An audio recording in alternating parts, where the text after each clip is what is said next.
The meeting for the Public Services Committee, Tuesday, September 11th, 2012, will convene at 5 o'clock and as called to order.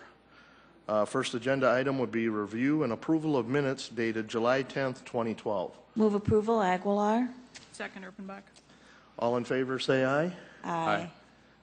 Okay, and that passes 4-0. The next item on our agenda will be amending the revised ordinances of the city to define and prohibit certain forms of solicitation.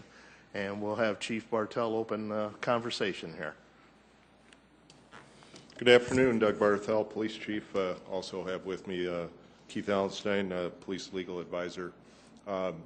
This is a revision to the current city ordinance regarding public begging or panhandling, however you want to phrase it. Over the last year or two, we've had more and more issues and complaints with people that are panhandling near exit ramps to the interstate or driveway entrances where they'll hold up a sign and solicit from traffic. First off, our goal here is not to do anything to harm people that are in need or have services that they might have a need for or need food, those sort of things, because certainly there are people out there with that need and we're sensitive to that. But on the other hand, I think it kind of sends a message as you come into our city that maybe we don't offer help to people like that, and that couldn't be any further from the truth. Matter of fact, I think we're probably on the upper end of cities that provide services. So our desire would be if someone feels they need to donate money, that rather than give it directly to an individual, give it to one of these great organizations who in turn can determine if there truly is a need and get it in the hands of the right people. So with that being said, also looking at our ordinance, we know that it's kind of vague, and when we went through the recodification process, they did also kind of flag this ordinance as possibly needing some changes as well, just to more clearly define it. Keith did some review of other similar ordinances in court cases around the country, because we have to be very careful so we don't infringe on people's freedom of speech, and so compile what we think is a good sound ordinance that will be able to withstand a court challenge, and frankly most of this comes from cases that have already gone down that road. So the way the ordinance is written, it will address people that will prohibit you from soliciting from traffic. So people that are standing next to the road won't be able to do that as long as if there's not a direct exchange between that person and the traffic, it allows for an exception. So basically that'll cover the people that are advertising for a car wash, or maybe they're holding up the sign of the buffet that's on sale, or those sort of things. Or if people pull off and then there's an exchange somewhere else, that's okay. On top of that, they also need to have permission. So it prohibits any of that activity on public property, and then if it's on private property, they're going to need permission. So if you see them in the department store parking lot or at the entrance, they're going to need to get that permission, and obviously most places probably aren't going to allow that. We also added a little language to kind of more clearly define the manner in which they can approach people that are walking. Right now the current ordinance says that it's only prohibited if you detain or attempt to detain someone. So basically if you're walking downtown, let's say, and someone as you pass by asks you for money, if they don't stand in front of you, put a hand in front of you or something of that nature, it's not against the law. That will still be the case, but if they do it in an aggressive manner, and the ordinance lays out the definition of that, but basically if they continue to ask you, or they're following you, or they touch you, those sort of things, it would then fall under the prohibition of this ordinance. So, and with that, I mean, it's not a real lengthy ordinance, but one that we think will help address some of the issues and complaints that we've had, and hopefully take care of that. But I'd be happy to answer any questions on it. Any questions from the committee? And if I may, quick, I also add one other piece. We've been working with some of the homeless folks as well, and truly believe that this needs to be an effort that we work on together, and perhaps an education piece will come out of this. Maybe we'll do a piece on CityLink or something, and obviously share it with the media as well, and get the word out there that you know, again, we aren't after people that are truly in need, and let's try and redirect them and get them to the right places where they can get those services and have their needs taken care of. So, Okay, Councilor Offenbach? He answered my question. Thank you. That was, I wanted to make sure we made that connection. yes, actually, we just met less than a week ago. So, Great, thank you. Any other questions from any other committee members? And you answered my question about downtown, so okay, I think great presentation. Thank you, Chief. all right, thank you. And question, Mr. Chair, what's our timeline then? Are we going to see it again, or is it just going to go straight to council? What do we need to do?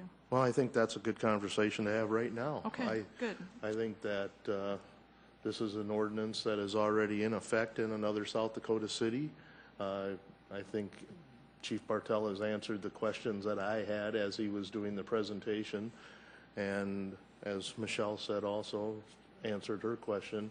I think that this could go to the city council. Mm-hmm. I'd move that. Second. Okay, and all in favor say aye. Aye. That passes 4-0, and that will go to the city council agenda. All right, next on our agenda will be legal editorial research and report from American Legal Publishing Corporation by Karen Leonard.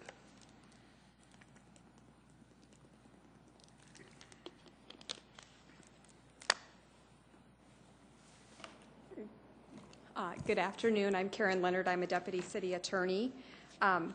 Lori is going to help me with the PowerPoint presentation, but this is to bring the Public Services Committee up to date with our recodification project. We're nearing the end. We have to have this in place by the end of this year. And just to give the public and the committee a quick overview, did you want to do these pages first? I'll turn it over to Lori first. I wasn't sure if you were going to do the first few pages. All right, Lori Hugstead, City Clerk's Office. All right, just to give you a background on the project, the city charter requires that we recodify our city ordinances every 20 years, and this is also based on state law. So as you can see, we did this in 92, 72, and the 20 years preceding that. And to codify the ordinances, we compile and arrange and put them in the correct order by topic. And the ordinances, for example, that you pass at your council meetings on Tuesday nights, the majority of those ordinances are sent to coding to be placed, within our ordinance and our code book.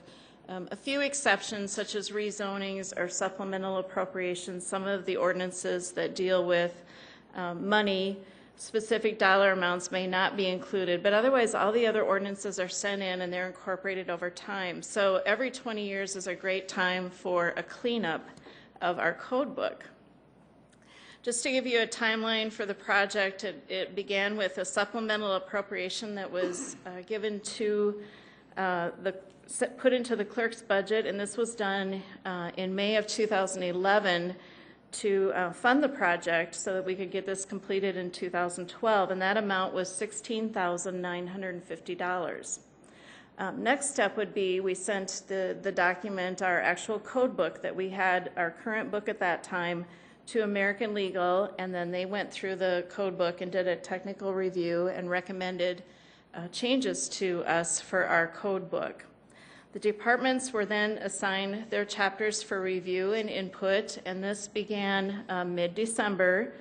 And the types of things that they looked at were changes that were not considered substantive.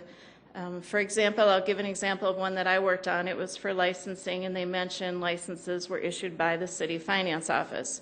Well, they're no longer done in city finance. They're issued by the city licensing specialist. So that's an example of a change that was made by a department.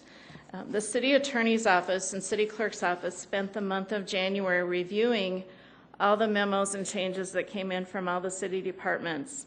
And once those were reviewed and placed into the sections of the code, then that was sent to American Legal for them to compile into our manuscript.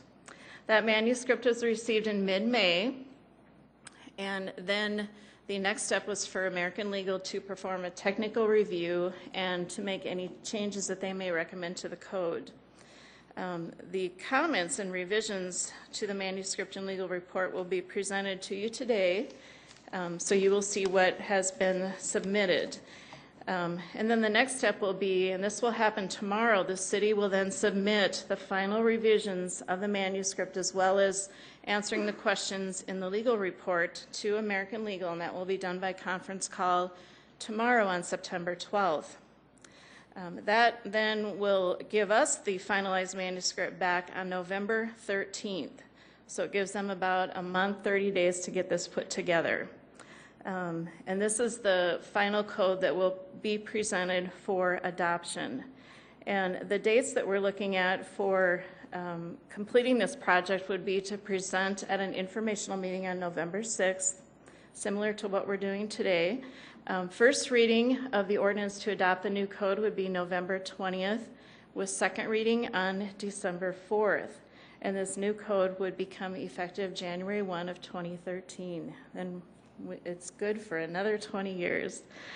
Karen Leonard at this time will review begin with a review of the legal and editorial report from American Legal.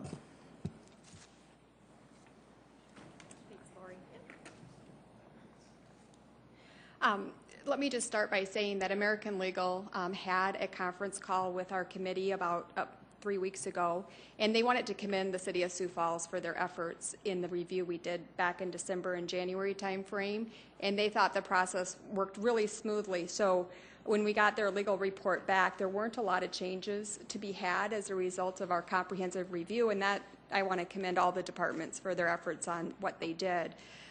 Today, I'm just going to highlight, we have to turn over this the legal report review back to American Legal tomorrow. And I'm just going to highlight 2 or 3 areas out of that report to get the committee's approval, because I thought that they were major, and I wanted to bring it to the committee's attention. The rest of the report really was reviewed primarily by the city attorney's office, and it was yes or no answers to do certain things, and so it didn't involve needing your input. But the first thing would be item number 14 from the legal and editorial report. The city has not changed its maximum penalty for ordinance violations since 1992. And I went back to the 1992 ordinance approving the recodification process, and it was during this recodification process that we did change our ordinance penalty from $200 with a possibility of 30 days in jail or both. And so this would be the appropriate place to do that. State law has changed since 1992 and does allow a municipality to increase the fine to $500. The maximum jail penalty stays 30 days in jail. And so I wanted to get a feeling from you if you were comfortable with us increasing the maximum fine at this time through this process. Mr. Chair. Questions from the committee? My question, Karen, would be, what would these fines be for? Give us some examples of what that would be. Well, you could see a traffic violation increase up to that maximum penalty. Anything that we write citations for now, and those are primarily done through code enforcement or through the police department and their traffic enforcement laws. But that doesn't mean that the maximum penalty is always cited. For example, right now it's a $200 fine on a traffic ticket. I think typically the fine is somewhere between $102 and $104 for a ticket that's written by the police department now, and so I'm not saying that they would always utilize the maximum fine. It just gives them that discretion to do so if they so chose. Councilor Karski? We just passed a texting ban. That would fall under that purview. Where is the minimum established? Talk to me a little bit more about that. Explain to us, how it's determined. This fine you just committed, is the officer the one who determines this is what we're going to nail you for? Every year, the police department comes out with a bond schedule, and so we get. There is no minimum in state law established, so let's just start there. There's no minimum. They just say you can, on an ordinance violation, charge a maximum of $500 and or 30 days in jail. The police department has come out with methodology for how they go about citing their traffic violations and what that dollar amount is. And of course, we'd get their input now, and then that schedule is turned over to the judges down at the Second Circuit Court for that schedule.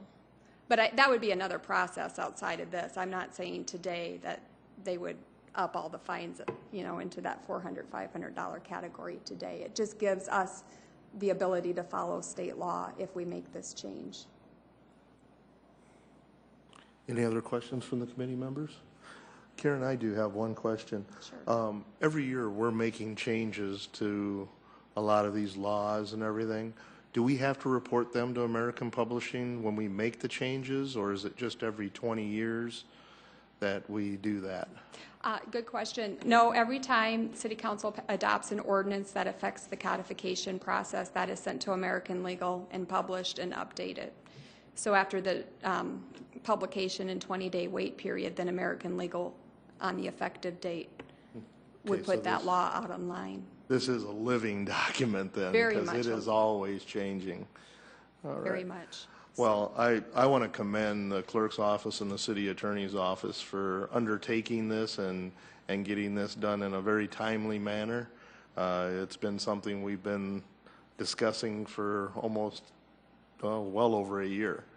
So I'm very happy to see us coming to a conclusion on this, this 20 years. Do we have any motions from the committee or comments? I think that Karen has asked us a question and has some other questions for us. If I might just weigh in on the $500 maximum thing, I'm not comfortable doing it right now, but I'm thinking 20-year life. And if we've put it off for 20 years already, I wonder if the 500 isn't appropriate to make that change. I just jumped back into it. I apologize. No, it's been 20 years, and we're not going to slap somebody with a $500 fine every time, but it allows, I think, our courts the discretion of determining the severity of the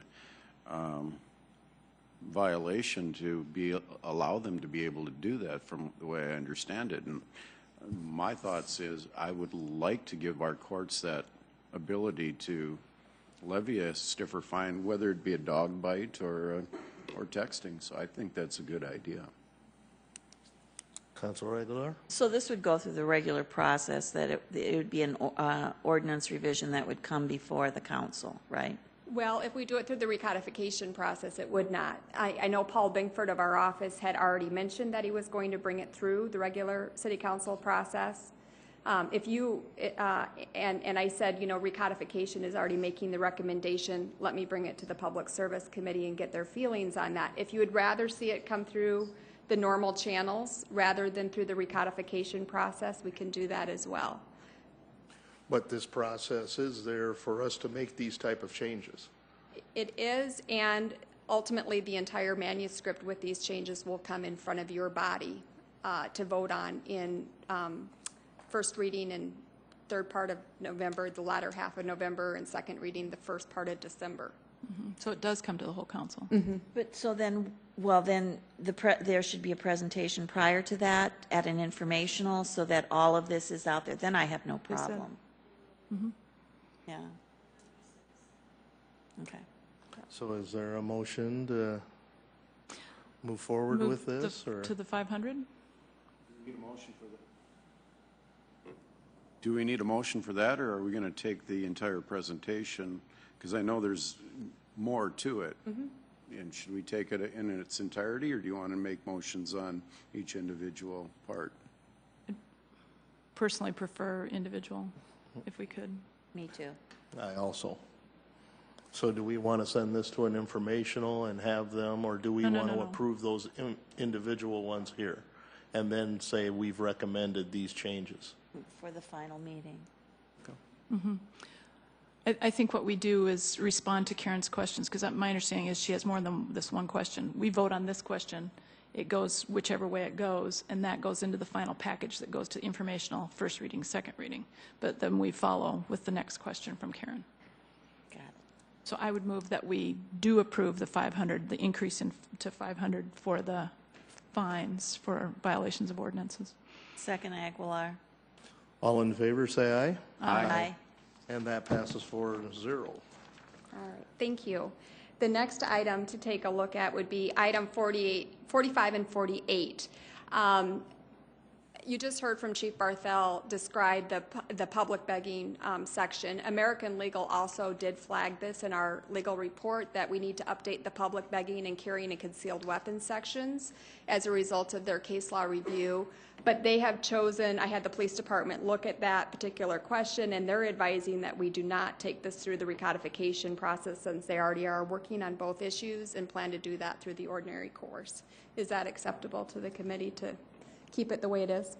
I see a lot of head shaking. Yes.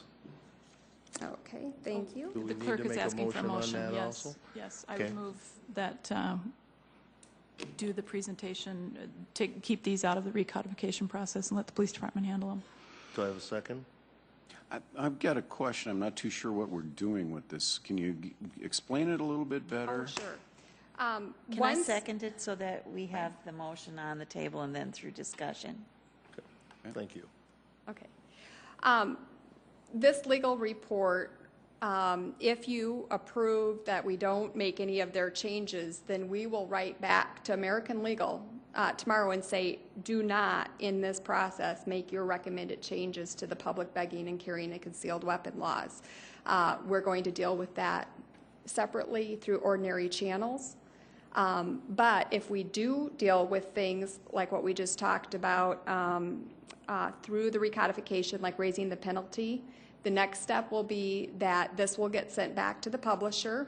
We'll get a final, and I brought, so you guys could see, this is the code that American Legal has published for us. It's called the Blue Manuscript. They're going to publish it one more time, and that'll be called the final manuscript. And we'll bring that before the entire city council body November 6th for an informational meeting, and then have two ordinance readings adopting the official code, and that will have the changes that have been approved or not approved by you. So, okay. So, do we need another motion here? We have a motion. Good, we can vote. All right, on the no change, correct? All right, all in favor, say aye. Aye. Aye. Okay, that also passes 4-0. Okay. And then from the legal report, I have one last item, and it's item number 50. And they are recommending, the publisher is recommending revising our curfew ordinance pursuant to First Amendment case law. Right now, if you're out past curfew, it's a violation. It turns out that First Amendment does allow certain protections, even to minors, rights to assembly, rights to gather.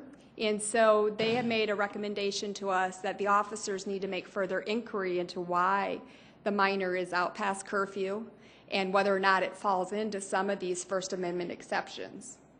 The police department looked at it. They're recommending that the committee adopt American Legal's review and recommendation. It's actually broader than what our current ordinance is right now. Our ordinance right now is you're out past 11, you're in violation. This way the officer actually has an ability to vet this out further, and if it's truly a violation, then the offender is taken or detained until his parent or custodian can come and pick him up, and they promise to appear in court. So we would recommend making this revision. A motion on that? So moved. Second.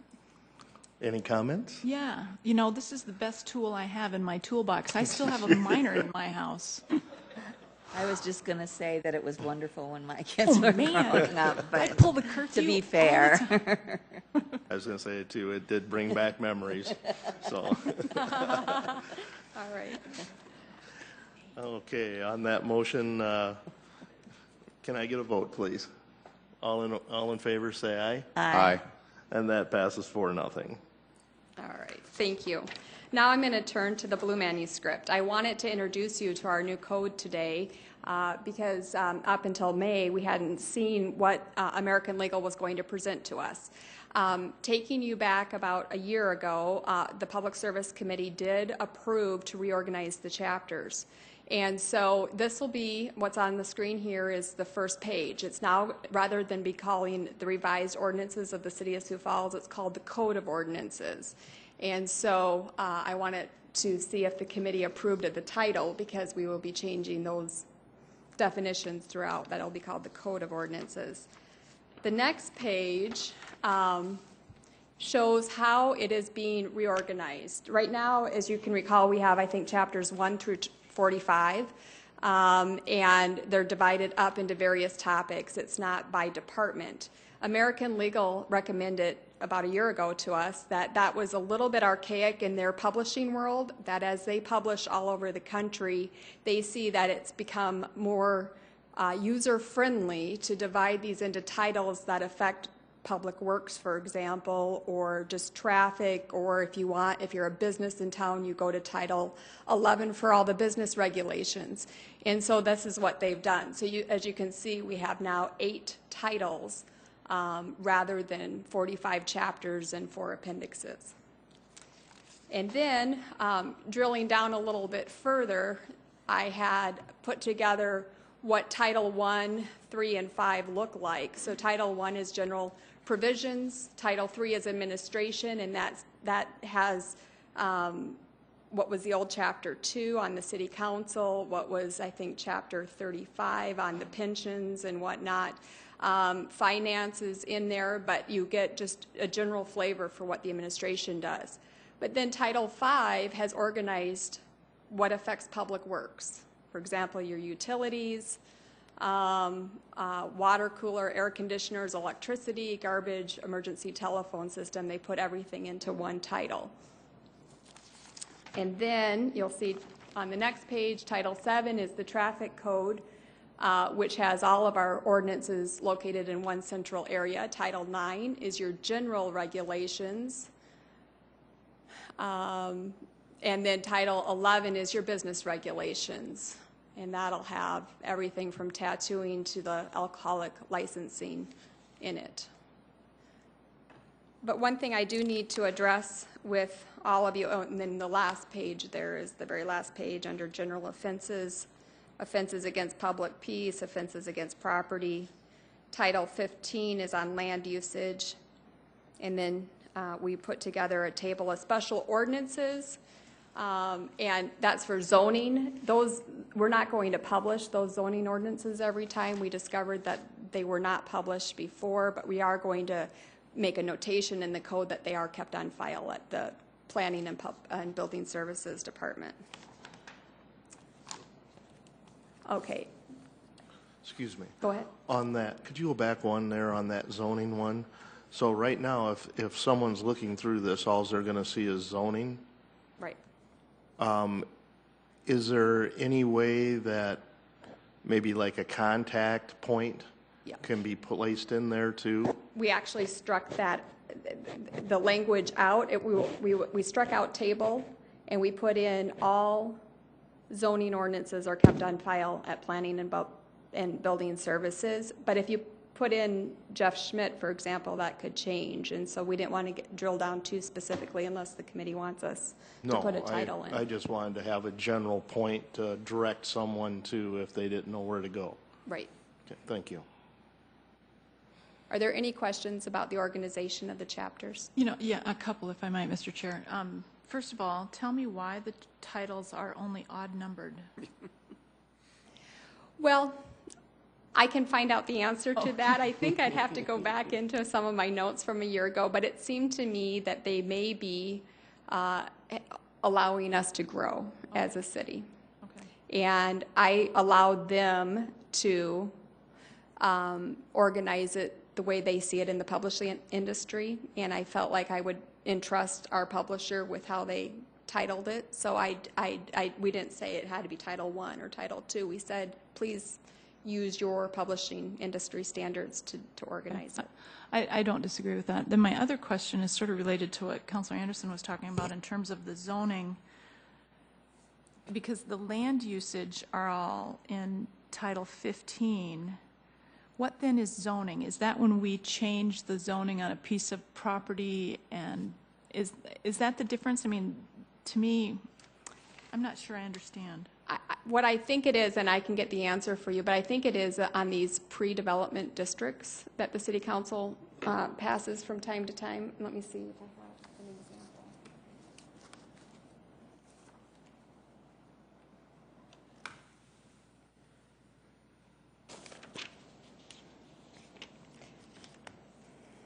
They had originally put in Table 1 zoning, 2 rezoning ordinances, and they were referred to as 3511 and 7411. And I don't know if we can go out on the clerk's site and find out what those two were. Those are the only 2 listed. So then we contacted the planning department and said, do you normally have these development districts published? And they said, we haven't done that for 20 years. We're not sure how those 2 ever got published. So that's when we decided to just put them on file in the planning and zoning office. But let me get some further detail for you on that. That would be good, because it really is very, regarding very specific pieces of property, whereas the land use is the general rules about how Yes. you can have a manufactured home in 152, those kinds of things. So, okay. That Yes. would be great if you could clarify that for me. Thank you. Yeah, I sure will. The one question, though, that I did want to raise to the committee today is I know fiscal committee was talking about making sure the fees were all in one category. So at the request of Sue Quanbeck-Etten, we went back and looked to see how the fees were organized. Originally, American Legal said we'd like to get the fees into one chapter. But what they did was they put the fees in 2 categories. Chapter 41 lists all the fees for services, and Title 11 then has a section for the licensing fees, such as the alcohol licensing and whatnot in there. But we noticed that this blue manuscript draft has sprinkled the fees throughout the code, and so we contacted American Legal.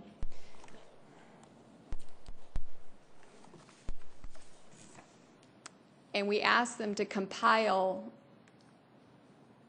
why were there fees sprinkled throughout the code. And we think that they said that they could put them all in one area, but what they just said was, we just tried to organize general topics, fees for services, and the other ones for business regulations, and if there's miscellaneous fees, they're throughout the code. If this is a concern to the committee, American Legal did indicate that they can put all these miscellaneous fees, and we can put all the fees into one area. It's however you would like us to proceed forward. Councilman Karski? Jim David, would you be able to speak to this a little bit with the work you've been doing?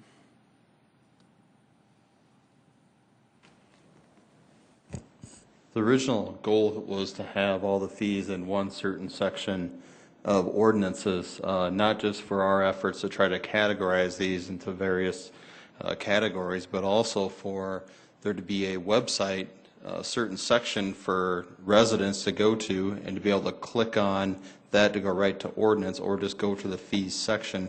So I think there was an effort to try to simplify it for citizens of Sioux Falls as much as possible, and that was the original intent. So this would kind of go along with that intent then, correct? Well, right now it got it in 2 areas, plus it's sprinkled throughout the book. So I'm not sure we're meeting fiscal committee's intent. And if you want, we can certainly go back and tell them we want all of the fees in one area, so that if you have a fee, and I think part of the reason was, for example, if you're looking for a park department fee, and you go look under the title that relates to parks, that's where they put their fees. But you would then now be making the user go look in 2 different areas if we put them all in one area. So I think American Legal tried to make the code user-friendly by what they've done with this blue draft, by saying, well, if it's found under the particular topic and the last thing listed is the fee involved for park shelter reservations, for example, leave it in parks, but I'll do whatever the committee prefers. When do we have to have a decision by? Tomorrow. Oh, well, that kind of puts a damper on our fiscal committee work, doesn't it? Rich Oaksel, do you have any comments to this?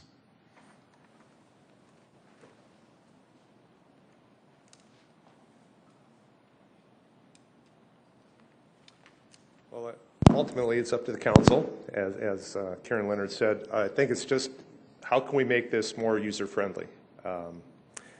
Is the solution put it all in one section?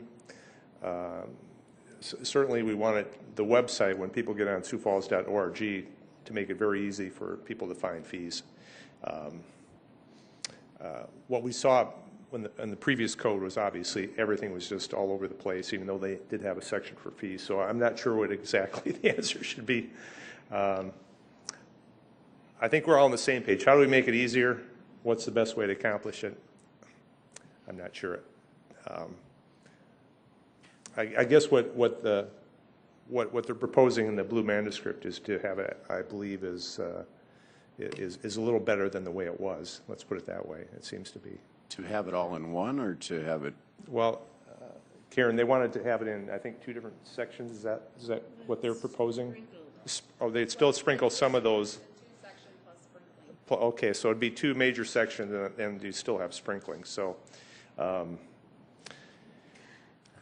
guess you would accomplish the transparency and ease if the website made it, if you had a search feature on there, and I believe we have that technology where we can make it very easy for a citizen to find the fee on the city website, no matter where it's scattered in the code. So we're talking about 2 separate things here. Our blue book, and we're also talking about our city website, if somebody wants to know. But yeah, and I think most citizens would look on the website if they wanted to find a fee rather than going to the code. And I don't know if they have easy access to the code other than, I know city employees do, but. Okay. Lori Hogstead?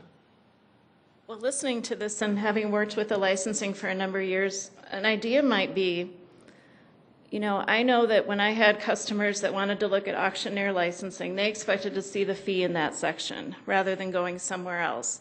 And maybe what we could do is ask American Legal, and I just thought of this, if they could maybe just incorporate a cross-reference just like this, maybe right in the front of the book as part of previous to the table of contents, just that would give people a cross-reference. Okay, we're looking for plumbing permit fee schedule. Where would I find that? And we could, possibly use this or even alphabetize it. And then really they've done the work for us for the website, because we could just pull the information that they've already referenced with the section numbers, enhance it a little bit, and even provide links so that if someone did, let's say they did go to the, I'll just pick one that I used to work with. Let's say they did go to the auctioneer license. Then when they found that fee on the website, it would link them right to the auctioneer application on the website. Councilman Offenbach? I think Lori's right on in terms of having that list in the beginning, but the other piece for me, as I'm looking at whatever's on the screen right now, if I'm looking for, a plumbing permit, I'm going to look under plumbing, and if you look at, or even an even better one is, they're all in sections, 111.002 alcoholic beverage dealers classification fees. Well, then right after that is a full-service restaurant license fee, and right after that is a full-service restaurant on-sale license fee. So they're organized very close together in the area that I would look at. If I'm opening a restaurant, I need to know what the fees are. I'm going to look at the ordinance in that order, and to me that makes the most sense, is to keep them by topic rather than dump them in one place. Well, an idea might be just to set it up like in an index format. Restaurant, comma, on sale licenses, restaurant, comma, permit fees per health department. Right. I would think we could go through this and come up with an index of sorts where they look for the topic first, and then there's several related categories. Yeah, I think that would work. Because this would be hard to find. You would have to know exactly what section you're looking for. And it looks like, to me, they just put it in the order of the new code just to give us an example of where all these were at. But we could easily put it in index together.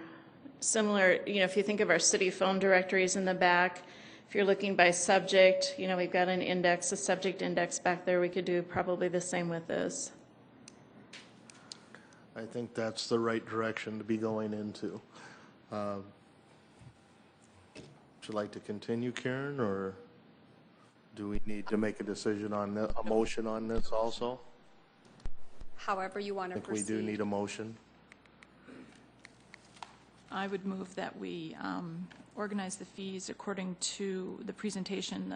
Chapter 41 gets fees for services, Title 11 gets business regulations and licensing fees, and miscellaneous fees are sprinkled throughout the book, but then we will ask American Legal to index them in a way that our staff finds easiest to manage.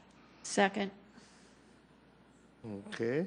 With the second, can I get a vote on that? All in favor, say aye. Aye. Aye. That passes 4-0. Okay, thank you. The last thing I have to bring before the committee is you can see in my blue manuscript that we have every change tabbed. What we did was we put the manuscript online, and then we assigned all the departments their areas to re-review to see that we caught everything. And so everything that's tabbed in orange here is in the memo that I attached for the committee to look at. And most of the changes are not substantive. We noticed, for example, that Chapter 1, under the title and how we refer to the code, did not get reviewed back in December or January because I didn't know what it was going to be called. And so you'll see that we did go ahead and say we're going to call this the Code of Ordinances. The other thing I wanted to highlight was there's only about 20-some changes that we detected. So I do commend our departments for doing such a good job on the first review. The other changes that are in the memo are not substantive changes. They are primarily either archaic language or how to put two sections together into one, because it seemed like a couple sections read the same way. But we did have a good check and balance in place. We originally back in December did not receive health changes. And we went online and it said health completed their review, and so we thought, well, they didn't have any changes. It turned out they just stored them in a place we didn't know about. And so I had a very great call from them, and I said, oh, there they are. We'll get them the second time around. That's why we have a checks and balance, no harm, no foul. So most of the changes relate to the health department, and I really appreciate their efforts because the work was done already. So if any of you, I didn't highlight any particular changes in the memo because, as I said, they're archaic language in our opinion, but if anything prompted a question from you, we are here to answer any questions. That seems to be pretty good. Do we need to make one more motion on this? So what we will do tomorrow is submit this memo of changes to American Legal. There is one change, and I just read my note. I have in the memo reference to the hearing officer, the independent hearing officer. Just today, my paralegal caught that we actually call him the independent hearing examiner. So that's the word we're going to change to make it consistent throughout the code, is to use the word examiner. So this is how micromanaged and detailed we drilled down on to make sure we caught everything. So, Mr. Chair, do you need a motion to approve that memo? The clerk is nodding yes. Okay, let's look it back here. Could I get a motion, please? Move approval, Aguilar. Second, Karski. All in favor, say aye. Aye. That passes 4-0. All right, that concludes my presentation. Thank you very much. Thank you. Do we have anything for open discussion? Does not appear to be so. Well, thank you today, folks, for attending or watching the Public Services Committee. The meeting is adjourned.